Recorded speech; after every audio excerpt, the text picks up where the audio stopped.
साखराळेत सरपंचावर मुस्कटदाबीचा आरोप. कारखाना विस्ताराच्या विरोधातील निवेदनावर पोच नाकारल्याच्या निषेधार्थ आमरण उपोषण सुरू. साखराळे, तालुका वाळवा, जिल्हा सांगली. राजाराम बापू पाटील सहकारी साखर कारखान्याच्या कथित बेकायदेशीर विस्तारासह वाढत्या प्रदूषणाच्या मुद्द्यावरून साखराळे गावात वातावरण तापले. कारखाना विस्ताराला अधिकृत विरोध नोंदवण्याची मागणी करणारा तक्रार अर्ज ग्रामसभेत सादर करूनही त्याची पोच देण्यास सरपंचांनी नकार दिल्याचा आरोप करत युवा शक्ती साखराळेच्या कार्यकर्त्यांसह 6 युवकांनी ग्रामपंचायत कार्यालयासमोर आमरण उपोषण सुरू केले. गावातील शेतीवर प्रदूषणाचा विपरीत परिणाम होत असून जमीन नापीक होण्याच्या मार्गावर असल्याचा आरोप ग्रामस्थांनी केलाय. तसेच लहान मुले आणि वृद्धांमध्ये श्वसनाचे आजार वाढत असल्याची तक्रारही करण्यात आलीय. कारखान्याच्या गाळप क्षमतेसह सहवीज निर्मिती प्रकल्पाचा विस्तार नियमबाह्य पद्धतीनं केला जात असल्याचा आरोप आंदोलकांनी केला असून या विस्तारामुळे गावाच्या पर्यावरणासह भवितव्य धोक्यात येण्याची भीती व्यक्त केलीय.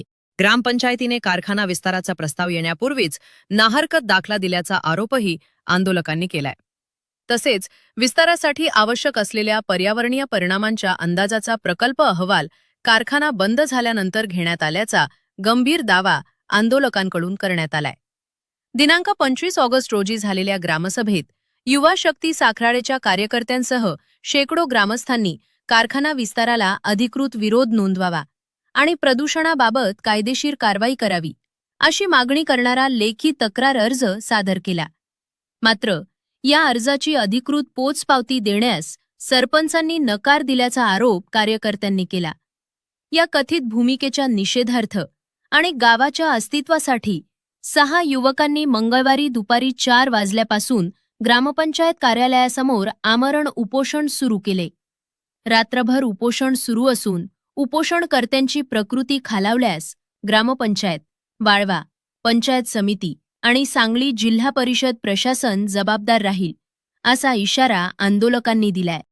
मी अमित चव्हाण, राहणार साखराळे. मी याच गावचा रहिवासी असून जे माझ्यासोबत बसलेले उपोषणासाठी असणारे आमचे युवा शक्तीचे कार्यकर्ते, आमचे गावचे ज्येष्ठ नागरिक, आमचे मार्गदर्शक हे आम्ही इथं उपोषणावर बसलो आहे. उपोषणाचं कारण असं आहे की काल साखराळे ग्रामपंचायतीमध्ये ग्रामसभा आयोजित केली होती. ती पूर्णपणे बेकायदेशीररित्या आयोजित केली होती. कारण की एखाद्या गावात ग्रामपंचायत ज्यावेळेस ग्रामसभा आयोजित करते त्यावेळेस कमीत कमी 8 दिवस, 5 दिवस, 7 दिवस आधी गावामध्ये जाहीर नोटीस काढते, वार्ताफलकावरती सूचना देते किंवा दौंडी मार्फत किंवा स्पीकर मार्फत गावात पुकारलं जातं. असा कुठलाही प्रकार न करता ठराविक त्यांच्यासोबत असणारे त्यांचे जवळचे कार्यकर्ते, जे सत्ताधार आहेत, त्यांचे जे कारखान्यात कर्मचारी आहेत, त्यांना पर्सनली मेसेज, कॉलिंग, निरोप देऊन त्यांच्यापुरतीच त्यांनी ग्रामसभा आयोजित केली होती. ही भ्रष्ट ग्रामपंचायत ही ग्रामसभा कशासाठी घेणार होती तर याचा पूर्ण तुम्ही अभ्यास केला तर किंवा आम्ही ज्यावेळेस किंवा माझे सहकारी तुम्हाला सांगतील त्यावेळेस ते लक्षात येईल की त्यासनी ही चोरून ग्रामसभा का घ्यायची होती. कारण की राजाराम बापू कारखान्याचा जो विस्तार चालू आहे, खरा मुद्दा असा आहे की राजाराम बापू कारखान्याचा जो विस्तार चालू आहे, आता त्यांचं जी गाळप क्षमता आहे 7,000 टन प्रतिदिन आणि त्यांचा जो कोजनरेशनचा प्रकल्प आहे तो 28 मेगावॅटचा, त्याचं जे विस्तार करायचं काम चालू आहे. ते 7,000 गाळपवरून 15,000 टन प्रतिदिन गाळप आणि 28 मेगावॅटवरून 68 मेगावॅट असं त्यांचं प्लॅनिंग चालू आहे. प्लॅनिंग म्हणण्यापेक्षा त्यांनी जी बेकायदेशीररित्या तिथं जे बांधकाम उभा केलंय किंवा त्या मशिनरी बसवण्यासाठी जे काही स्ट्रक्चर उभा केलंय ते काम प्रकल्पाच्या 70 ते 80% काम त्यांनी पूर्ण केलंय. आणि सगळ्यात दुर्दैवी बाब की ते काम पूर्णपणे बेकायदेशीररित्या केलेलं आहे. कोणत्याही प्रकारची त्यांनी परवानगी घेतलेली नाही. ज्या परवानग्या MPCB कडून, CPCB कडून घ्याव्या लागतात अशा कुठल्याही त्यांच्याकडे परवानग्या नाहीत. आणि त्या कामाचं जे आहे त्याचा आमच्याकडे पुरावा आहेत, फोटो आहेत, जिओ टॅगिंग असणारे त्या लोकेशनचे फोटो आहेत, ते आम्ही तुम्हाला सादर करतो. दुसरी गोष्ट, तो प्रकल्प उभा करण्यासाठी VSI Vasantdada sugar institute limited Manjari यांचा एक अहवाल असतो. तो अहवाल त्यांनी सादर करावा लागतो आणि तो जो प्रकल्प आहे तो साखराळे गावात असून दुसरी गोष्ट त्या गावाच्या आजूबाजूची जी 15-16 गाव आहेत त्या गावात त्याचं होणारं प्रदूषण आणि त्याच्यामुळे होणारं जे नुकसान आहे किंवा त्याचं जे इफेक्ट आहे ती त्याच्यासाठी त्या वसंतदादा शुगर इन्स्टिट्यूट यांनी अभ्यास केलेला आहे. तर त्या अभ्यासात त्यांनी ही घेतलेली साखराळे आणि साखराळे सोबतची 16 गावं ही तुम्हाला इथं दिसतील बघा. हा त्यांचा अहवालाचा हे संक्षिप्त अहवाल.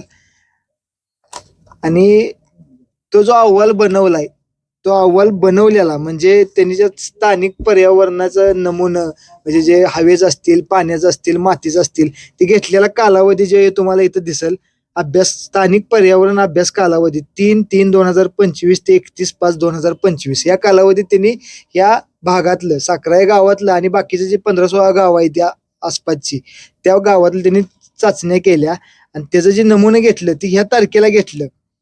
तुम्ही 2-3 दिवसापासून उपोषणाला बसताय, तर तुमच्या प्रमुख मागण्या काय आहेत आणि त्या मागणी अनुषंगाने तुमच्या आतापर्यंत काही साहेब चर्चा झाली का? सगळं बरोबर आहे, पण सुरुवात काय हे तर लक्षात घ्या ना की हे जो प्रकल्प आहे तो एवढा बेकायदेशीर आहे आणि सगळ्यात महत्वाचं बेकायदेशीर असून जो गावातल्या नागरिकांच्या जीवास एवढा प्रमाण आरोग्यास धोका निर्माण होणारा प्रकल्प आहे. आणि तुम्ही जरी कुठे सर्च केलं किंवा तुम्ही सीबीपीसीची जर गाईडलाईन जरी फॉलो केली किंवा त्यात बघितलं तर एवढा मोठ्या प्रमाणात जो प्रकल्प आहे तो लोकवस्तीपासून कमीत कमी 5 ते 7 किलोमीटर अंतरावरती असावा असा नियम आहे. आणि तुम्ही जर त्या रोडनं आला असा तर कारखान्याला लगत त्या प्रकल्पाला लगत अवघ्या 10 ते 15 फुटावरती लोकवस्ती चालू होत्या.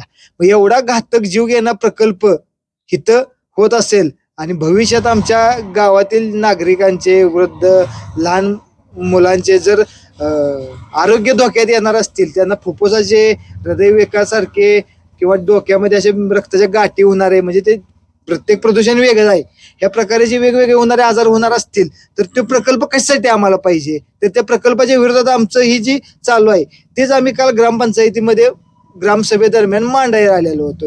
आमचे जे निवेदन होती किंवा आमचं जे निवेदन होतं, मुद्दे होते ते आम्ही त्यासाठी आलेलो.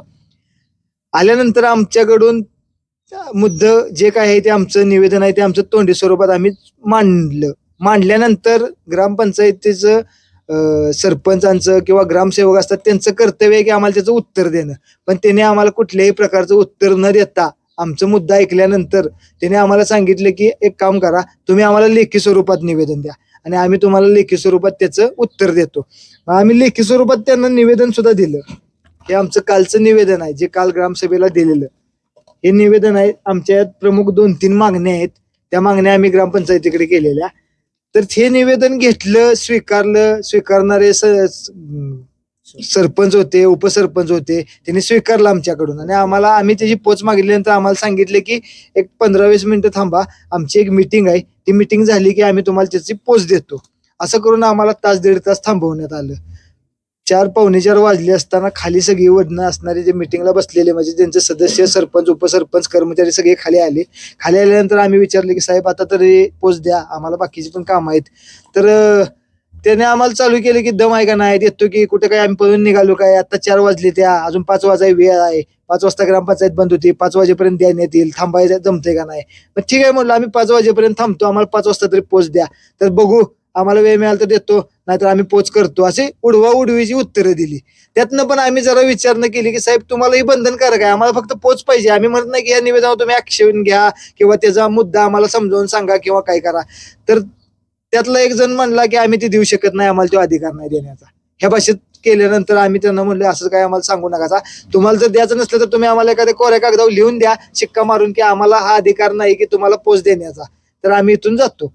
असं करत असताना ते जे त्यांनी कर्मचारी वगैरे गोळा केलेले होते ते दंगा चालू झाला. तुम्ही त्या सीसीटीव्ही सुद्धा बघू शकता, जर सीसीटीव्ही आतलं बघायला मिळालं तुम्हाला तर, की त्यात दंगा चालू केला की काय द्यायचं काम आहे, ह्यासनी जावं म्हणावं, देत नाही, कोण देतंय बघतो, काय जण ओरडत होते बाहेर या, धावतो, ठेवत नाही, असले तसले भाषा चाललेल्या. आता एवढ्या माणसात कोण बोलला, काय बोलला, समोर येऊन बोलला असतं तर त्याला आम्ही तिथंच उत्तर दिलं असतं, पण त्यांचं त्यासनी जमलं नाही पुढे येऊन बोलायला, का आम्हाला शक्य झालं नाही त्यांच्या समोर जायला, काय आम्हाला समजलं नाही.